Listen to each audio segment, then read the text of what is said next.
이렇게 매도되는 거는 없어야 되겠다.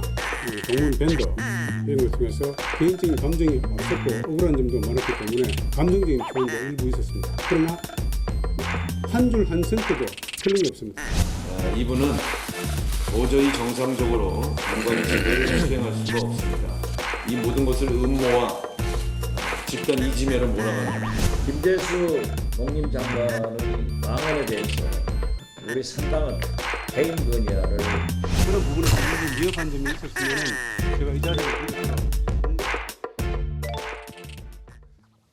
네, 오늘 그 양승태 대법원장이 국민 앞에 고개를 숙였죠. 대법원장이 공개적으로 대국민 사과를 하는 것은 이번이 세 번째라고 합니다. 도대체 왜 이렇게 반복되는 걸까요? 전원책 변호사님 오늘 모시는 자리입니다. 네, 어서 오십시오. 예, 안녕하세요. 아니 근데 네. 그 얘기하기 전에 지금 왕실 지금 금방 나가셨는데. 왕손께서 이 병금. 아니 이건 뭐 제가 그 네. 폄하하려고 해서 드린 얘기가 아니고 예. 나는 그 이승만 대통령의 그 공과와 이걸 함께 늘 전시하자고 주장을 한 네, 사람이거든요. 좀 크게 얘기해도 돼요. 예. 이 건국 대통령의 그 기념관이 없는 나라. 네. 예, 그런데 이승만 대통령의 공을 나 첫 번째 공을 네. 우리가 왕정 복고를 하지 않고 이 민주공화국으로 건설한 것이다. 네. 나는 늘 그렇게 얘기합니다. 네. 이 세계대전 이후에 식민지에서 다시 그 국권을 되찾은 나라들이 과거의 왕실로 그대로 다 돌아갔어요. 네. 대표적인 나라 태국 같은 나라지 않습니까? 네. 그런데 이 대한민국은 이승만 대통령도 왕손이에요. 사실은 네. 그 전주시잖아요. 네. 그런데 그분이 이 1948년 5월 10일 총선을 할 때 이 유엔 대표단과 협상을 하면서 만 20세 이상 되는 모든 남녀에게 똑같이 한 표를 주고 그리고 우리는 왕이 없는 민주정을 한다. 네.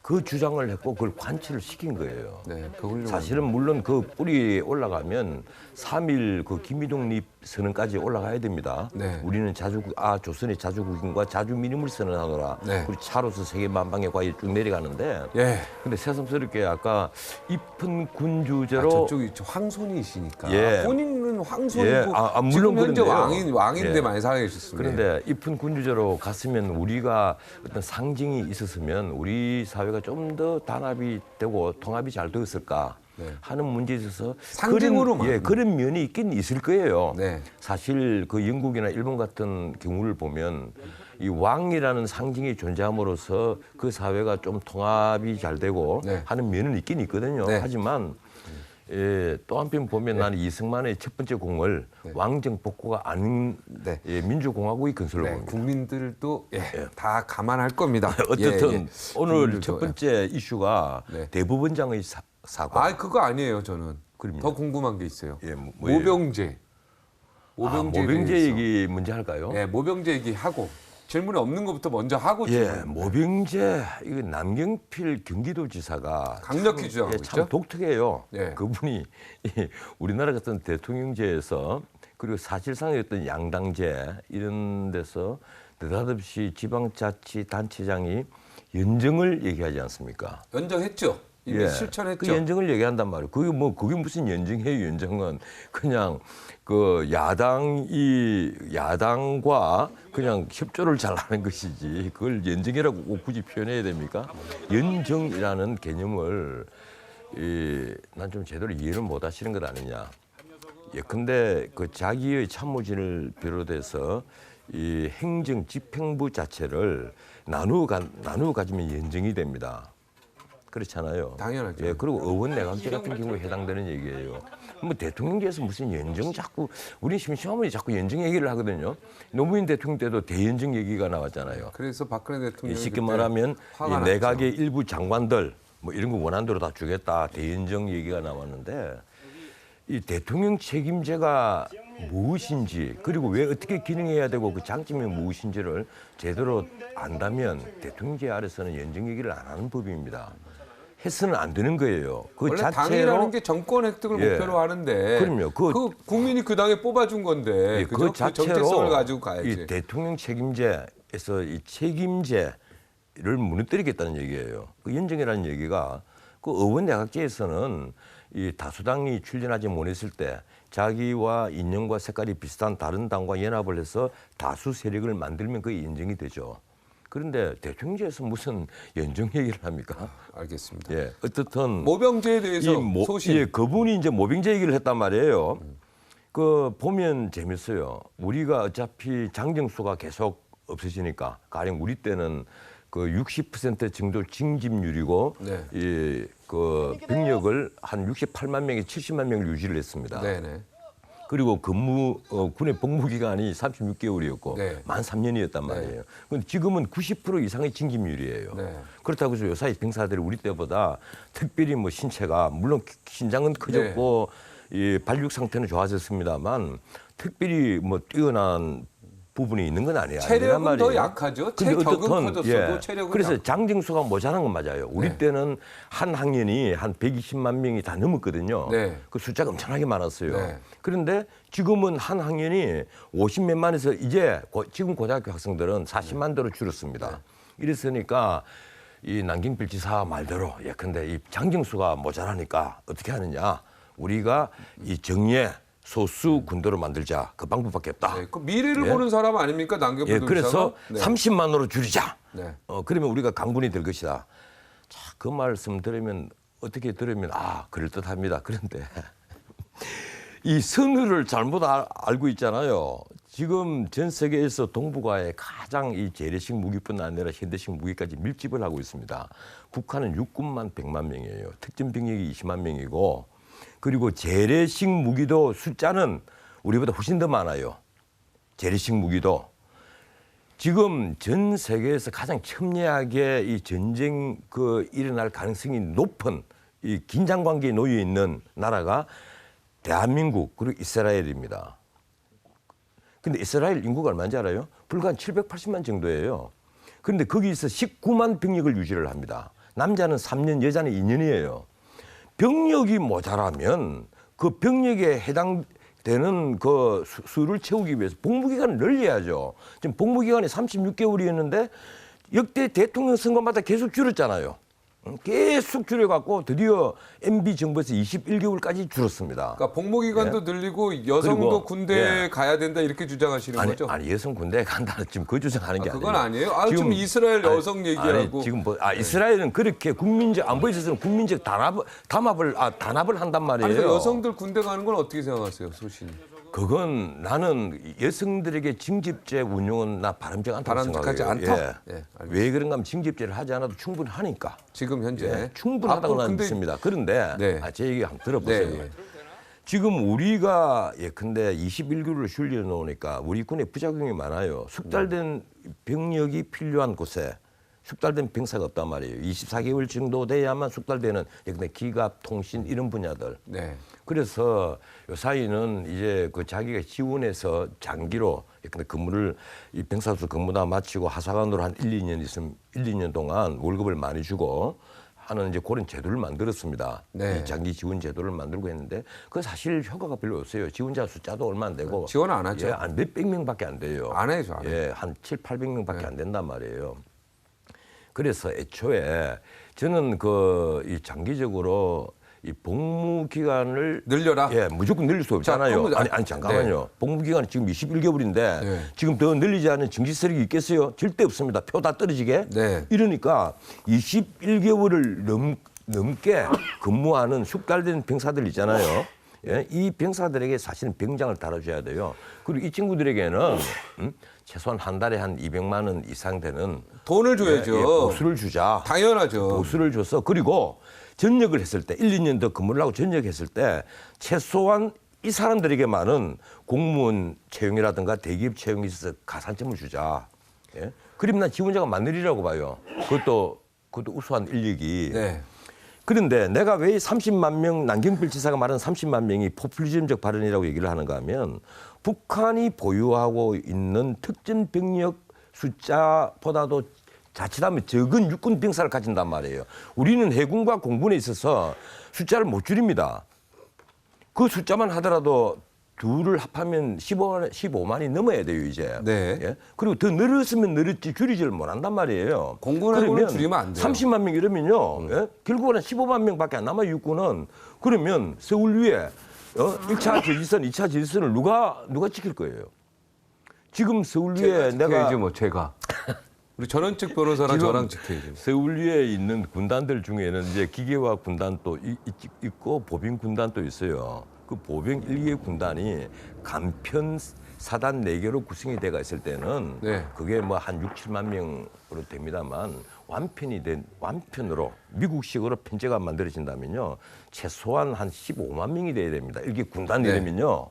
근데 우리는 전체 병력이 미국 개념의 1개 군단조차도 안 되면 우리가 지금 2개 군사령부가 있잖아요. 전방만. 전방 야전군사령부가 2개 군사령부가 있어요. 네, 제가- 사승 네. 장군이 있는. 네. 그럼 이걸 어떻게 유지를 하란 말이에요? 정리해 주십시오. 그 어떻게 유지하라는 거예요? 그러니까 이래서 군대 기간을 늘리고 그 늘어난 부분에서 군대 기간을 무조건 늘리자는 것이 아니고 원하는 사람들에게 늘려주면 그만한 혜택을 원하는 부여를 하자. 사람에게 근데 그런 그 식으로 해서 지원자가 소유를 없다는 거 감당을 아니에요? 해야지. 원하는 사람이 아니, 없다는 거 아니에요? 혜택을 안 주니까 지원을 하겠어요. 메리트를 줘야죠, 당연히. 국가를 위해서 희생한 사람에게 뭐 취업을 한다든지 공무원으로 나올 때 가산점도 주고 그 월급도 그만큼 많이 주고 해야죠. 시험 내 가산 좀 주고. 예, 당연히 해야 되잖아요. 그러면 지원자가 있겠죠. 네. 왜 없겠어요? 그럼 문제는요. 21개월짜리 있고 24개월짜리 있고 30개월짜리 이렇게 하자. 이런 얘기죠. 문제는 30만 병력으로는 지금 남경필 지사가 말하는 것처럼 그렇게 되지 않는단 말이에요. 이스라엘은 19만 병력을 갖고 있으면서 네. 최신의 전투기가 네. 400대가 넘습니다. 네, 알겠습니다. 422대로 알고 있어요. 내가 알기로는. 네. 작년 말 기준으로. 네. 근데 올해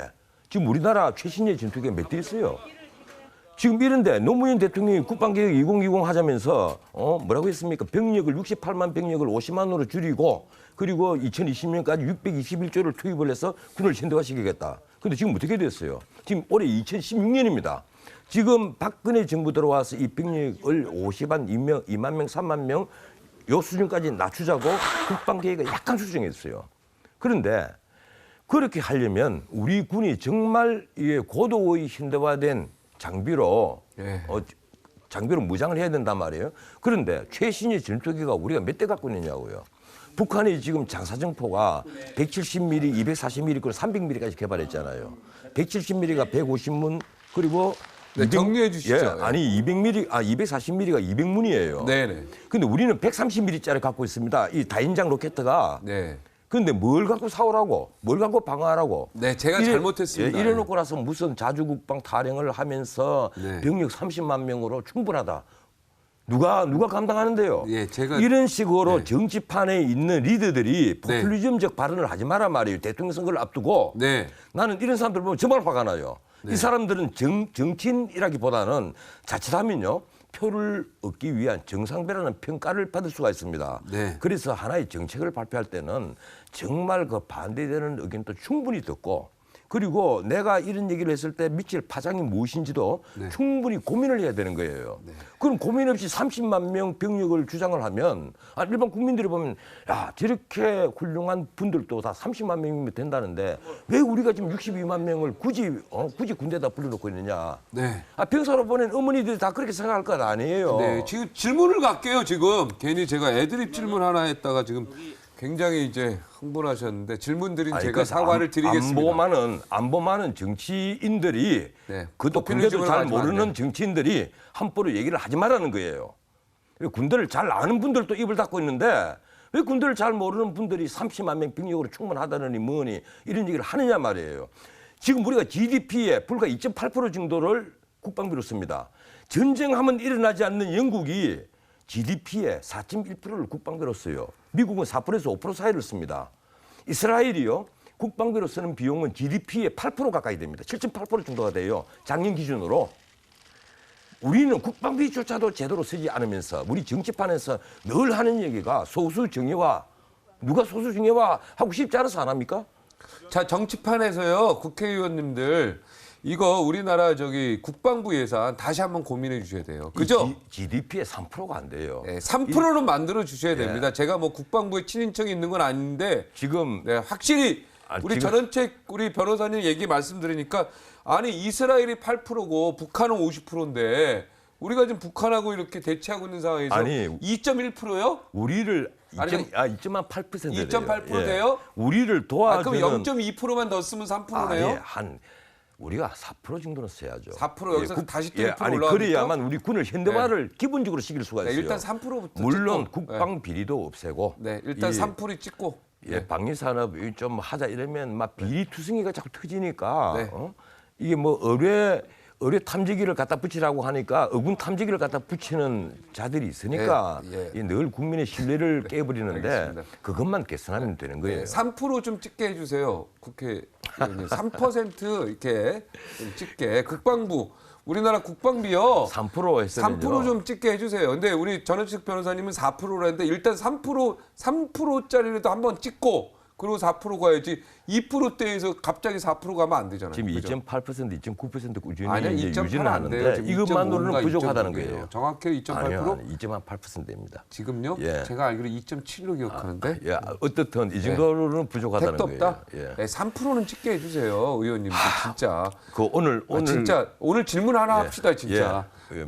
네, 대법원장 해가지고 오늘 사과한 거. 아, 대법원장님. 이게 첫 질문인데 아직 지금 시간 이게 다 참 갔는데 첫 그 질문도 못 하고. 우리 심심하면 법조 비리가 터지는데 이 제가 그 예컨대 이 앞에 뭐 조모 부장님 같은 경우는 네. 사실은 본인이 좀 억울한 점이 있었어요. 너무 과대 포장돼서 그때 이용문 대법원장이 있을 때죠. 그래서 구속되고 재판받고 나중에 고등법원에 가서 이 전체 범죄 기소 내용 중에 상당 부분이 무죄를 받았죠. 네. 그래서 아마 그분은 좀 본인이 억울한 점이 있었을 거예요. 어떻더라도 비리로 구속이 되었으니까 그건 뭐 전체 사법부에 이 그 명예를 실추시킨 장본인이 되어버린 건 어찌할 수가 없을 거예요. 근데 이번 같은 경우는 나는 참 이게 지금 법원뿐 아니에요. 법원과 검찰이 그냥 동시다발적으로 계속해서 일이 터진단 말이에요. 지금 이번에도 검찰에서도 지금 현관 비리가 하나 나왔잖아요. 정관 비리가 아니라 현관 비리가 하나 나왔단 말이에요. 그래서 지금 난리가 나 있는데 법원에서는 최근에 생긴 거 한번 보세요. 부장 판사가 성매매를 하지를 않나. 예? 난 참 이거 보고 정말 한심하다고 생각을 했어요. 얼마 전에 조금 됐습니다만 이 단독 판사가 이 지하철에서 성추행을 하다가 잡혔습니다. 근데 이번에는 부장 판사가 성매매를 하다가 잡혔어요. 그런데 이번에는 일종의 그 뇌물수수로 좀 잡혔단 말이에요. 불쌍하다는 생각 안 드셨어요? 아이, 그런 분에게 재판을 받은 수많은 사람들은 얼마나 억울하겠어요. 그분들이 과연 판결을 신뢰를 하겠습니까? 만약 이런 사건이 하나 터지면 수많은 정직한 판사들, 정말 판결문으로서만 얘기를 하고 평소에 자기 관리를 철저히 하는 정말 정직한 판사들, 그 판사들의 재판받는 사람들이 그 법대를 신뢰하겠느냐고요. 이 나이 든 변호사들도 법정을 나올 때는 법대를 향해서 몽리를 보냅니다. 그럼 판사에게 경의를 보내는 게 아니에요. 법대의 신성함에 몽리를 보낸단 말이에요. 경의를 표하는 거예요. 네네. 예? 그런데 지금 이제 앞으로 누가 그렇게 경의를 표하겠어요? 판사가 썩었는데, 판사가 뇌물을 받았는데. 판사만 썩었습니까? 아니 근데 검사도 썩었고. 아니 변호사는 검찰은 뭐더 썩었죠. 검찰은 예. 더 하죠. 네. 지금 이게 사실 정관 비리라는 게 뭐예요? 현관들이 봐줬기 때문에 정관 비리가 나오는 것 아니에요, 사실은. 현관들이 안 봐주면, 현관들이 공정하게 한다면 왜 굳이 의뢰인들이 정관을 찾아서 비싼 돈을 10억씩, 몇십억씩, 심지어 이번에 보니까 뭐 50억, 100억 이러는데 이런 돈 다발을 갖다 안기면서 나를 제발 감옥에만 안 보내게 해달라. 이런 청탁을 하겠습니까? 이건 의뢰가 아니에요. 사건 의뢰가 아니고 청탁이에요. 대한민국 구조 자체를요, 교육부터 좀 바꿔야죠. 이게 왜냐면 인간관계에 우리나라 유교 문화에 하여튼 뿌리가 있는 거 아닙니까? 아니 그런데 사실 근본적으로 이게 쫙 올라가면. 이 사실- 아니, 전원책 변호사랑 저랑 예를 들어서 굉장히 친한데, 제가 판사고 변호사, 그러니까 판사고 변호사. 제가 예를 들어서 그 사건을 맞았을 때 얘기가 다른 거니까 대화가 될 거 아닙니까? 이게요. 설득이 되는 거고, 예를 이게 들어. 전관예우라는 그런 게 전관예우가 되는 전관예우라는 게 뭔가 하면 광의의 이해충돌 그 방지법에 저촉되는 거예요. 그래서 내가 지난번에 김영란법을 만들 때 이해충돌 방지법 이걸 이해충돌 방지를 싹 빼버리고 김영란법 만든 건 이건 정말 이게 19대 국회가요 하나의 범죄를 저지르는 겁니다. 이해충돌 왜 방지 그런가 하면요? 때문에 김영란법을 만든 거 아니에요? 원래 예? 이것 때문에. 그럼요. 그죠? 원래 이것 때문에. 미국은 1962년에 만들었어요. 자기 친인척이나 이런 거 한번 관련- 내가 오늘 또 네, 고세- 특정 장관 또- 이름을 대서만 하는데 이번에 조윤선 장관 네. 예? 그 남편 변호사가 공정위 사건을 26건이나 했단 말이에요. 공정위 전문 변호사. 아무리 전문 변호사라도 자기 아내가 정무위의 국회의원 같으면 사건을 맡으면 안 되죠. 이해 충돌 되잖아요. 그건 기본적으로 상식이에요. 그 상식이란 말이에요. 그걸 아니 자기가 공정위 전문 같으면 왜 안 되느냐요. 그러면 조윤선 의원이 됐을 때 정무위에 안 갔어야죠. 다른 뭐 법사위도 있고 변호사니까 법사위에 가면 되지 않습니까? 참 그 김재수 장관이 요즘에 또 그 뭐야 해임 건의안이 이 올라갔던데. 김재수 장관은 나는 이 변명을 참 그 청문회 때 많이 하신 분인데 예컨대 이 딴 사람들은 다 8% 이후에 그때 대출을 받는데 본인은 1% 좀 넘는 금액을 대출받고 그것이 특기인 줄 진짜 몰랐다는 그건 거예요. 좀 말이 안 되는 그리고 것 같아. 물론 뭐 93평짜리 그 아파트를 자기 딸 때문에 그 아파트를 빌리면서 미수를 전공하는 모양이에요. 네. 예, 그래서 1억 9천만 원입니까? 이 전세로 오래 살았다. 뭐 그런 것도 눈 감아줄 수 있어요. 그런데 나는 딴 건 몰라도 이분이 자기가 흑수저라고 얘기하잖아요. 예? 자기가 흑수저라고 얘기하는데 자기 노모가 시골에 있는데 네. 그 차 상위층으로 등록을 해서 이 지원을 받았단 말이에요. 자기는 고위공직자로 있는데 그건 난 그거 잘못됐다. 정말 이해를 못 하겠어요. 그걸 아드님이 몰랐다면 더더욱이나 공직자로서 고위공직자로서 자격이 없는 거예요. 그리고 또 무슨 동창회 그 무슨 SNS에 동문회 거기에 글쎄 말이에요. 올려놓고서 예, 어제 반성한다고 국회에서 예. 얘기하고 여기 와서는 막 예. 다 종편 관계자들 고발하겠다고 아니, 뭐, 하고 나는 뭐. 김재수 장관 얘기를 한마디도 안 했는데 저 고발할까봐 나 걱정되네 또. 아니 고발하는 것은 뭐 그 본인이 자유인데 네. 문제는 본인의 그 어떤 지금 문제된 부분들이 다 정당하고 떳떳하다고 생각하는 것 아니냐. 네. 무릇 선비라면 그리고 공직자라면요 본인에게 어떤 혐의가 주어지잖아요. 피혐의라고 그럽니다. 그걸 혐의가 주어지고 남들이 비판을 하면 그걸 겸허히 받아들이고 나의 어떤 행동이 이렇게 비쳤을까 본인이 억울하더라도 네. 그렇게 반성을 해야죠. 근데 본인이 전부 다 명예훼손으로 고소를 하겠다 이렇게 나오고 본인은 아주 떳떳하다 이러면 그러면 거기에 대해서 비판하는 여러 언론들 그리고 또 수많은 이 평론가들은 그러면 멍청이들입니까? 그리고 이분도 용기가 좀 부족해요. 아까 바로 전에 있는 그 CG 좀 띄워놓으실래요? 맨 처음에 인정을 했다가 잘못했다고 했다가 봐봐요. 청문회 당시에 이유야를 막론하고 송구스럽다 얘기했다가 임명 후에 경북대 커뮤니티 거기에 흑수저라 무시당했다. 법적 대응하겠다. 취임식 직후에 내 글은 한 문장도 틀리지 않았다. 그러다가 이제 논란 커지니까 억울한 마음에 격하게 내가 표현했다. 송구스럽. 아예 그냥 끝까지 밀고 가시든가. 같은 남자로서 내가 참 보면은 뭐 그렇게 좀 아니 막 그렇게 막 말씀하시는 저렇게 게 또 막 지나치고 난 했다가 예? 예, 우리 전원책 변호사는 틀린 것도 끝까지 밀고 가잖아요. 내가 틀린 게 뭐가 있었어요? 아니 그러니까 아니지 뭐 아직 예를 들어 아니 앵커로서 발언의 그 신중을 아니 좀 그러니까 기하십시오. 맞는 것 끝까지 하여튼 밀고 아니 가잖아요. 잠깐만 이거 굉장히 중요한 얘기인데 이건 정말 앞에 앉혀놓고 인격 모독을 아니, 하는데 아니, 틀린 걸 끝까지 밀어붙인 게 내가 있었어요? 내가 혹시 박종진 앵커를 여자라고 불렀습니까? 아니 말이라고 그렇게 아니 나는 네. 단 한 번도 틀린 걸 끝까지 밀어붙인 적이 아니, 그러니까 없고 예를 들어 틀린 건 맞는- 시인을 해야죠. 알았습니다. 틀린 건 빨리 시인해. 틀린 건 시인하고 죄송하다고 얘기를 해야죠. 그러니까 말이 지금 나는 그냥- 노무현 대통령 당시에요. 네. 이 생방송 지금까지, 중에 예. 어쩌다 보니까 대통령을 두고 똥꼬집이라는 표현을 썼어요. 네네. 싶어서 내가 방송 마칠 때 그 사회자의 양해를 구하고 네. 오늘 이 표현이 아주 잘못된 부분이 있었다. 정말 죄송하다. 네. 나는 역대 대통령에게는 항상 경칭을 사용을 합니다. 왜 그런가 하면요. 그건 이 평론가로서 국민으로서는 경칭을 사용하지 않아도 되겠지만 평론하는 입장에 있어서는 그건 당연한 하나의 의무예요. 그건 내가 무슨 틀린 걸 아니 까지 그렇게 밀어붙였다고. 사회 지금 그럼 국어의 맥락이 그런 뜻은 아니면 틀린 걸 했다는 게 아니라 어쨌든, 예. 예. 지금 어쨌든, 저렇게 왔다 갔다 하는 모습을 지금 아니, 댓글로 그런데 해가지고 제가 아니 틀린 게 있다고 하더라도 이렇게 예, 2% 이제- 좀 받아들이고 사회자를 그렇게 창피를 주면 됩니까? 예, 말이 취지를 이제 알아들었습니다. 예, 이제 취지 알았죠. 제가 좀 둔해서 예, 그렇습니다. 너무 그만 좀 그건 너무 그렇고 민감하세요. 예. 이 김재수 그 장관 이제 임명될 수 있으니까 장관이잖아요. 네네. 아마 박 대통령이 이 그 장관 이번에 3분 임명하는데 네. 우병우 수석 문제가 걸려 있지 않았으면 어쩌면 한 분 정도 낙마했을 겁니다. 네. 근데 지금 세 분 중에 낙마자가 나오면 지금 우병우 수석이 검증을 잘못했다 이렇게 되어버린단 말이에요. 네네. 이러니까 대통령께서 아마 대법관 뭐 결혼 보충하면서 한꺼번에 전자결제를 하신 게 아니냐 난 이렇게 봐요. 네. 그렇다면 김재수 장관께서 더더군다나 그렇게 청문회에서 문제가 되고 언론으로부터 질타를 받았으면 더더군다나 겸허히 행동을 하고 문자 그대로 자기 소관 업무에 대해서 이 우리 국가를 위해서 공동체를 위해서 열정을 가지고 헌신할 생각을 해야지. 취임할 무렵부터 곧장 나오는 SNS 에 얘기가 올려서.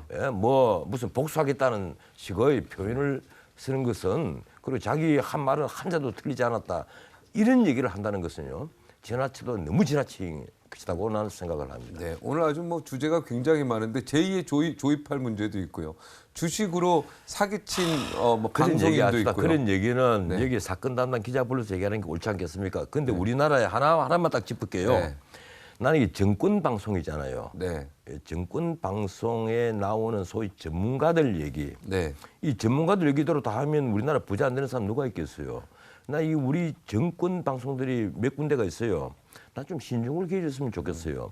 이 사람들이 얘기하는 특정 주식이 이건 오를 거다 내릴 거다 이런 얘기들 그리고 특정 기업에 대해서 그 기업에 한 번도 심지어 가보지도 않은 분들이 미국만 하더라도 특정 종목이 있잖아요. 예컨대 스페셜리스트라는 게 있습니다. 네네. 그래서 한 기업 아니면 두 기업밖에 취급하지 않아요. 네. 문자들 그 기업에 대해서는 그 사장의 취미가 뭔지, 사장의 버릇이 뭔지 그것까지 환하게 꿰뚫고 있습니다. 네. 그 분석가는. 네. 그래서 그 한두 기업만 취급을 하는 스페셜리스트가 있고 네. 그분에게 이제 의뢰를 해서 그 주식의 매수도를 이제 그 위임을 하는데 우리는 그게 아니에요. 우리는 정권 전문가라는 분들이 정권 방송에서 보면 대한민국에 상장된 1000개가 넘는 모든 기업에 대해서 다 도가 터져가 있는 거예요. 네. 그러면 그 사람이 지가 접을 되지 왜 안 하겠어요? 근데 문제는요. 이것이 그냥 정권 방송으로 끝나지 않고 여기에 커넥션이 있는 거죠. 문제는 뒤에 다른 쪽으로 그 투자를 받고 그걸 이용해서 또 투자를 하고 거기에 대해서 투자해놓고 나서 또 정권방송에서 띄우고 팔고 나서 또 죽이고 이런 나쁜 짓을 한단 말이에요. 사실은 개미 투자자만 다 사실은 범죄인인데 네. 이 지금 이희진이라는 친구도 그 중에 하나예요. 네. 그건 나이 30살에 이 몇십억 하는 승용차를 쭉 늘어놓고 그 앞에서 폼을 잡고 있다 그러면 그 친구가 정상적인 친구예요? 이미 말이 안 되죠. 정상적이 아닌 친구란 말이에요. 네네. 그건 부의 자랑이 아니에요. 그리고 주식으로 떼돈 벌었다고 해서 그 부를 자랑한다면요. 네. 정말 청부들이 보면 눈물 흘립니다. 그러면 안 되는 거예요. 김재수 장관 해임 의결 건의안 통과될 걸로 보십니까? 이거 간단. 글쎄요, 통과되겠어요. 그런데 통과 안 돼요? 예. 야당이 지금 과반수가 넘는데요. 글쎄요, 그 안에서 또 반발표도 나오고 이게 제대로 상징이 되겠어요? 나는 상징이 제대로 안 될 거로 보는데. 해임 건의 상정은 되겠죠. 왜 그런가 하면 3분의 1 은 되니까. 야당이 여당과 그렇게 지금 각을 세우려 하지 않을 거예요. 이미 각을 한두 번 세웠잖아요. 20대 국회 들어와서 그러면은, 네. 이 정세균 의장의 그 개회사 때문에 또 이번에 난리가 났었잖아요. 네. 근데 또 이 박 대통령이 귀국하자마자 이걸 건의안을 통과를 시켜서 박 대통령을 압박을 하면 모양새가 어떻게 되겠어요. 그래서 제 안할 생각은 것이다. 나는 지금 건의안을 이게 해임 촉구 그 계리안이죠. 네. 이걸 제출만 해놓고 좀 여야 협상에 들어가지 않겠느냐 이렇게 보는데 모르겠습니다. 박지원 저희 대표가 전혀 그러지 않던데요. 제가 취재해보한 바에는 김재수 장관은 무조건 낙마시킨다는 생각이 있는데요. 대통령에게 엄청나게 부담을 주는 셈이 되는데 아마 그 이번에 오면 그 오늘 추미애 그 더불어민주당 대표가 네. 이 여야 이른바 영수회담을 그 제의를 했지 않습니까? 네네. 어차피 뭐 박 대통령도 이 사드 문제도 있고 이번에 그 G20 갔다 왔죠. 그리고 아세안 정상회담 갔다 오죠. 이러면 어차피 여야 그 영수들 야당의 영수들을 그 두 분을 불러놓고 그 얘기는 있어야 될 거예요. 그 자리에서 이 문제도 좀 논의가 되지 않겠느냐. 네, 예, 저는 이렇게 봅니다. 다음 주 화요일 날 뵙죠? 예. 네. 오늘 뭐 시원하죠? 앵커 창피 주고 뭐 이러니까. 그죠? 예, 알겠습니다. 여기까지 하겠습니다.